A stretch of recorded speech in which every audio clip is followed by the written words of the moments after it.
Faith in Politics.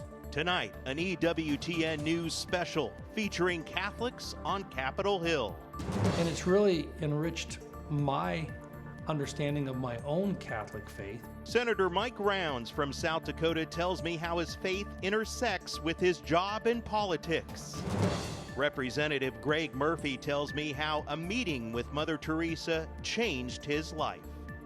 And Representative Dan Meuser recalls his trip to the Holy Land, how it made a profound impact. On EWTN News Nightly for Tuesday, December 29th, 2020.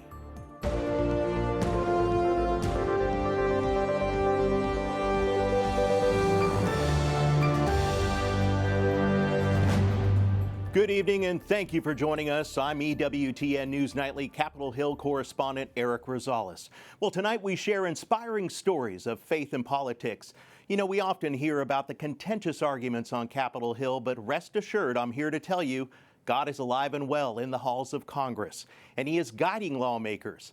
I interviewed several who say their Catholic faith helps them navigate decisions and daily life.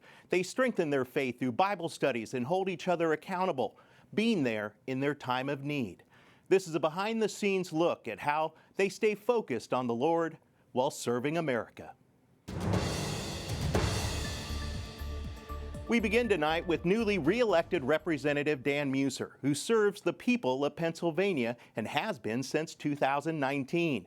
The pro-life congressman tells me about his Catholic faith and how a congressional trip to the Holy Land helped re-energize his relationship with God.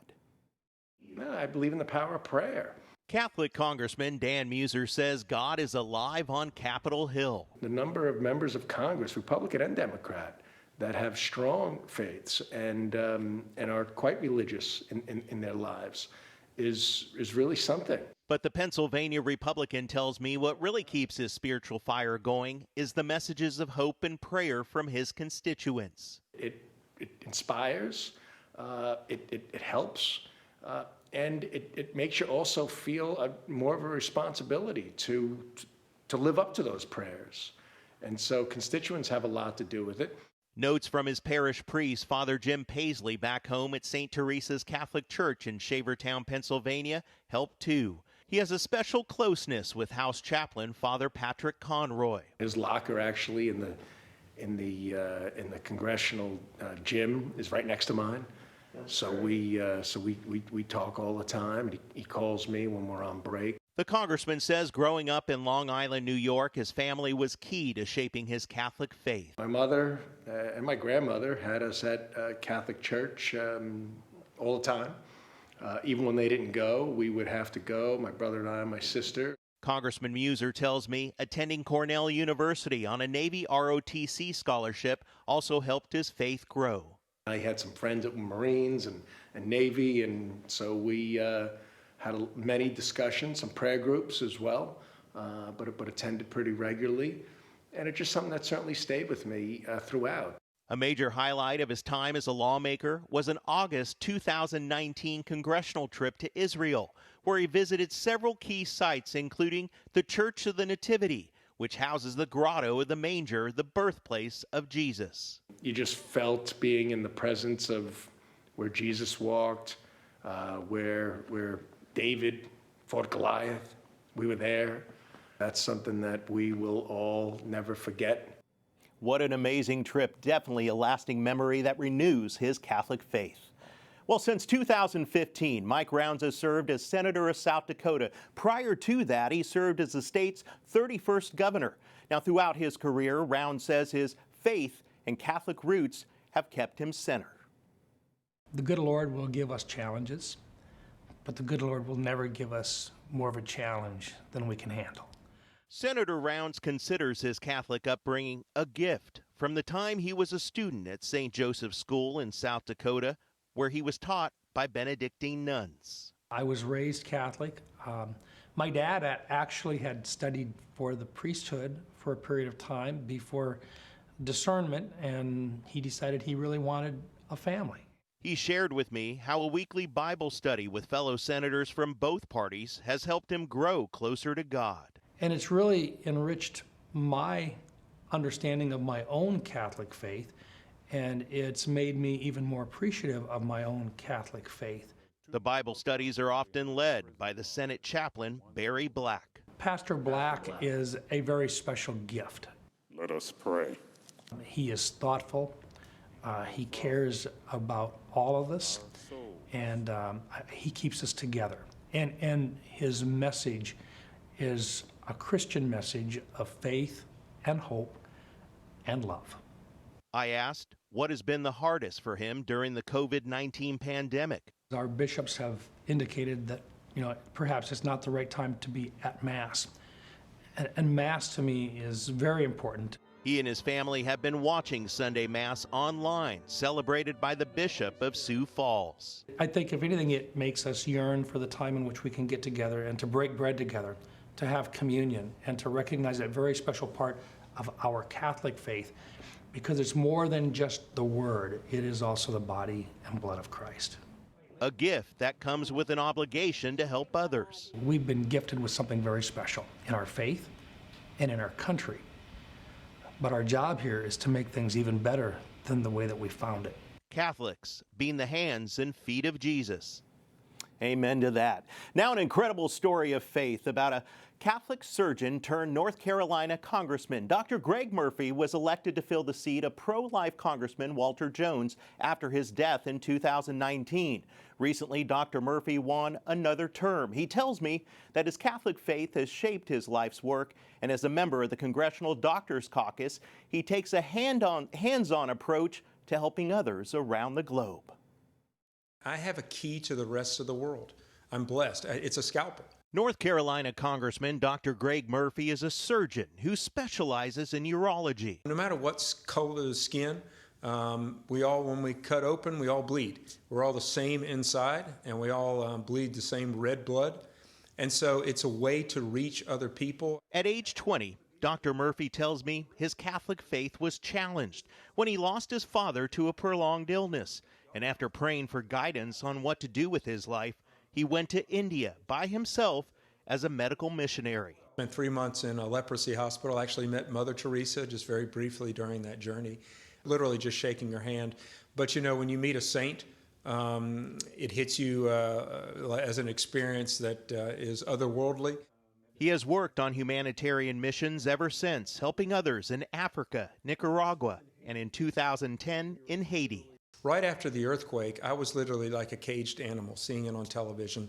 I just felt that God was moving me to go there. In Haiti, he worked alongside his wife, Wendy, a registered nurse, plus 17 other physicians and nurses. It smelled of death. When we got there were still, hundreds of people on the road dead. The group performed surgeries and saved lives in a Catholic pediatric hospital, joined by a local priest, Father Rick Frechette. Father Frechette became a physician to serve the people of Haiti. It's been wonderful to work with him. We've been trying to set up another visit here while I'm a member of Congress, but unfortunately with COVID and with the very unstable situation in Haiti, he's kind of said, Greg, hold off for that for right now. They both say knowing the people of Haiti has taught them so much about living for the Lord. They have nothing, and they are happy, and they are faithful Christian people.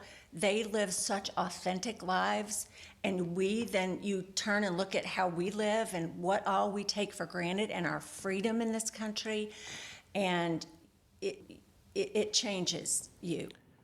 Congressman Greg Murphy and his wife Wendy tell me that they are focused on doing God's work to the best of their ability, and so that when it's all over, they hope the Lord will tell them, "Well done, good and faithful servant." Republican Congressman Rodney Davis didn't grow up Catholic, but when I sat down with him, he shared the significance it plays in his life now and the special significance it played during a life and death moment. We're not just here because of us, we're here because of God's blessing.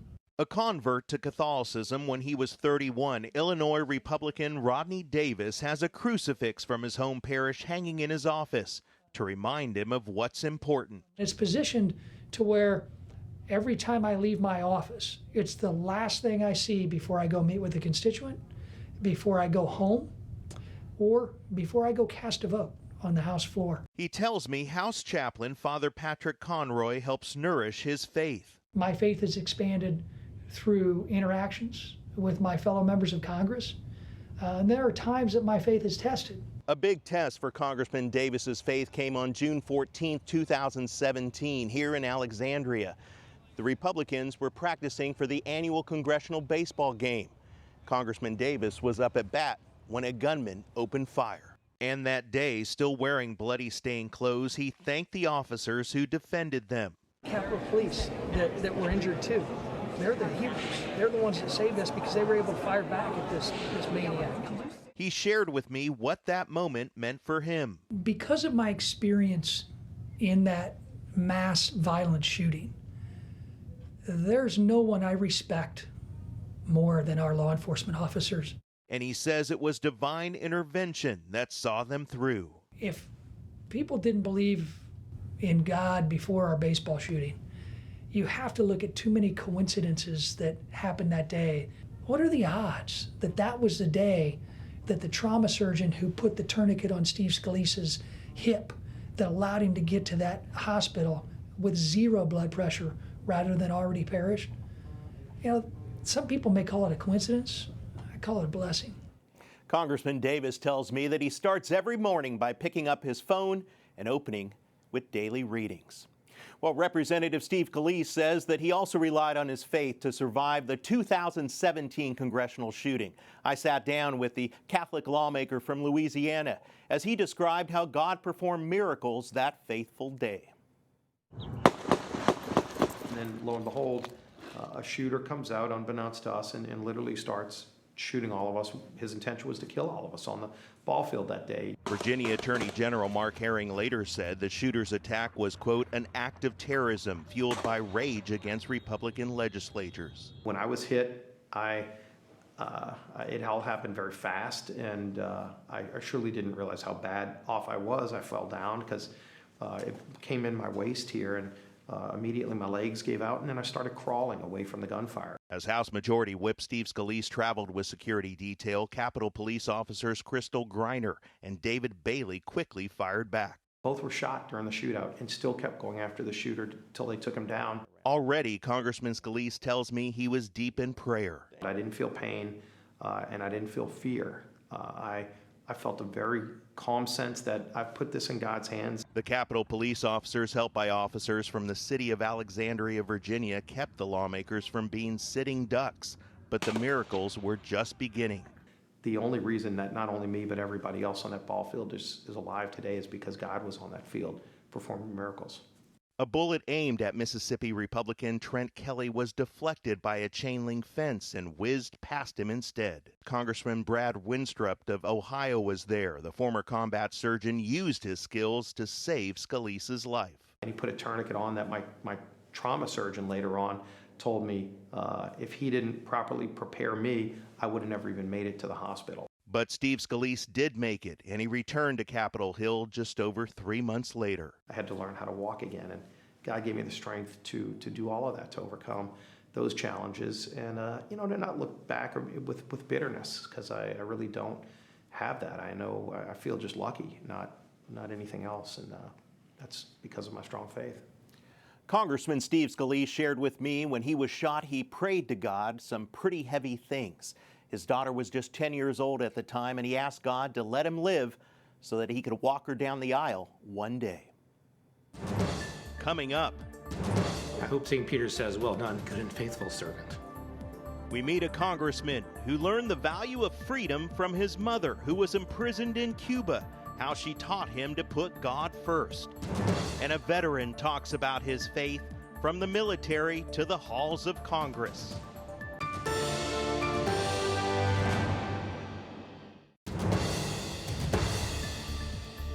Welcome back to our EWTN News Nightly Faith and Politics Special. I'm Capitol Hill correspondent Eric Rosales.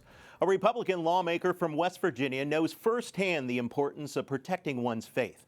Congressman Alex Mooney says that he was shaped by his mother's Cuban upbringing and her firm Catholic faith. I'm a devout Catholic. I have been all my life. That's very important to me, particularly the killing of the unborn children. I think is an atrocity in this country. And I just felt it was my duty to my faith to do everything I can to defend the unborn babies and other values that all Christians share. Congressman Alex Mooney is the proud son of an Irish father and Cuban mother. In 1961, his mom, Lala, was imprisoned in Cuba by Fidel Castro's government, along with her father and 2 sisters. He says his mom's Catholic faith kept her strong. Released months later, they came to the U.S., and she wrote about it in her book, Leaving Cuba, One Family's Journey to Freedom. One of my passions about politics is the faith, but also stopping the communism, which, of course, is antithetical to anybody's faith. His mother taught him of the dangers of communism. I've been really passionate about family values, but also how that translates into freedom and republic and democratic elections. Today, he nourishes his Catholic faith with others on Capitol Hill. There's a handful of us that get together and also pray and read from various authors in the Catholic tradition, and we do that once a month.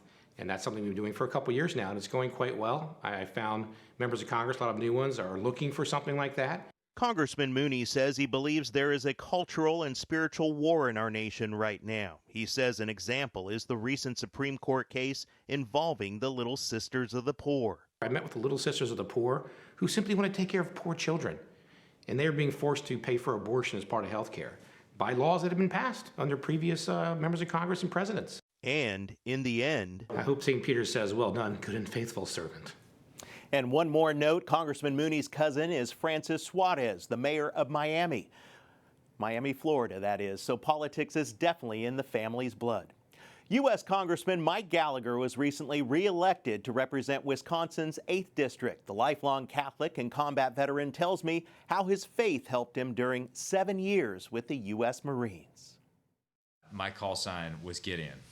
Congressman Mike Gallagher signed up to join the Marines the day of his college graduation, serving 2 tours in Iraq from 2006 to 2013, working in intelligence. Gallagher found special meaning in the Bible story of Gideon, a judge of Israel and an intelligence officer called by God. Gideon basically uses intelligence and psychological operations, right? He goes into the Midianites' camp, and the Midianites freak out, and they basically kill each other, and they win this great battle. And so for a Marine, that story is particularly compelling because the Marine Corps warfighting philosophy is all about how you can overcome numerical inferiority if you have better strategy and a quicker tempo of operations.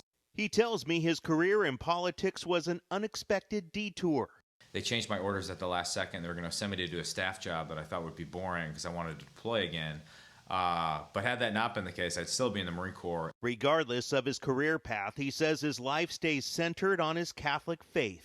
You have to be committed to a cause greater than yourself. And for me as a Catholic, that happens to be, the cause of serving Jesus and living out my faith. My family motto, going all the way back to the ancient days in County Donegal in Ireland, is Mea Gloria Fides, which means faith is my glory, and that's how we end every prayer, whether it's before a meal or in the morning. He follows the example of his grandmother, who went to daily mass. I try and start my day on my knees in prayer and reading a little bit of scripture. As he prepares for his 3rd term in office, he tells me, even as busy as the life of a congressman can be, you just have to prioritize prayer and carve out time to be with God. Truly a motto to build on.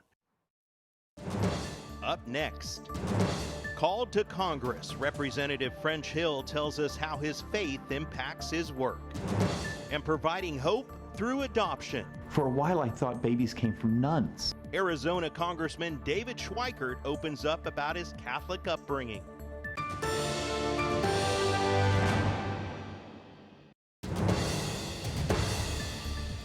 Welcome back to our EWTN News Nightly Faith and Politics special. I'm Capitol Hill correspondent Eric Rosales. And now my sit-down interview with Catholic Congressman French Hill, who describes why he believes he was called to protect religious freedom as a U.S. representative.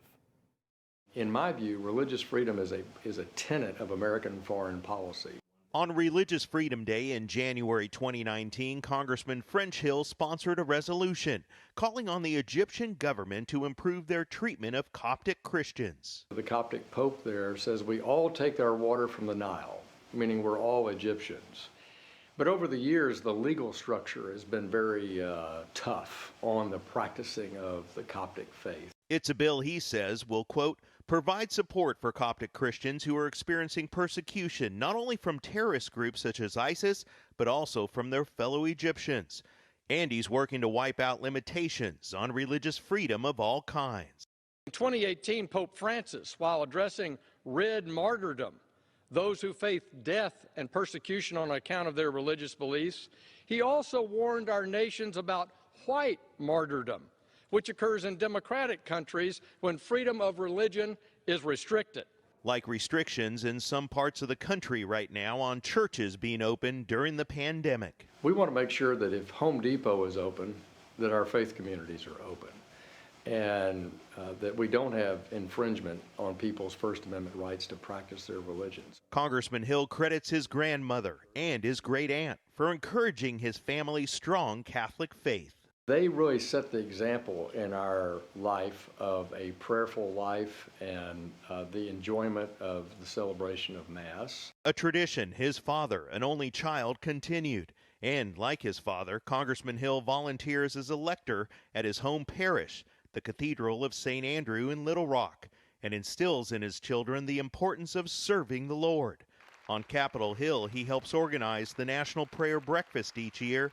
He sees it as a source of evangelism. And also meet here with Catholic parliamentarians as well for prayer and conversation. So Capitol Hill, which is shocking to your viewers, it has a strong faith community. A strong faith community working for the American people. Amen to that. Congressman David Schweikert of the Grand Canyon State shares stories of adoption centered around his Catholic faith. He tells me that his faith is what gives him hope that he can make a difference through politics. How do you let them know you care, you're doing your best, you're working to make things better? Even now, with the national political climate heating up. Being in modern politics is brutal today. Everything is weaponized. There's these moments where you shake your head, you look up at the dear Lord and say, give me guidance, because my soul feels so heavy and dark. With his Catholic faith keeping him on track on Capitol Hill, it's also the common thread tying him to his family. For a while, I thought babies came from nuns, because we walked into Holy Family Adoption Center in downtown LA, went down a hall, there was a woman, a nun in full garb, who reached into the bassinet and handed me my new little sister. Congressman Schweikert himself was adopted as a baby. He was in his late 30s when he first met his birth mother. She went to Mass every morning and prayed for me. She was the epitome of love. And he met his birth father years later. When we first met, we both show up at the door. We're functionally wearing the same suit, the same tie. And then 4.5 years ago, he and his wife learned they were going to be parents. In the middle of the night, 2 a.m., the phone rings. And it's a doctor friend of mine saying, Schweikert, hey, you're still hoping to adopt? Well, am I half asleep? Yes. Great. Get down here first thing in the morning. I have a little girl. Mom wants a Catholic family. Get down here. And he credits his faith for the strong roots that sustain him here on Capitol Hill. To be able to have that extended family, whether that extended family be from those who raised you or getting to meet them many years later and getting embraced by that love, it's meant a lot to my ability to do this job. Beautiful story there. Congressman Schweikert shared with me stories of traveling all over the world to places like India and Vietnam and being thankful for the connection of Mass. He says he always felt at home no matter the language barrier. I just want to thank all the lawmakers who took the time to share their stories of faith with me, and we want to thank you for watching. For the entire EWTN News Nightly team, I'm Eric Rosales. Have a wonderful night, and God bless.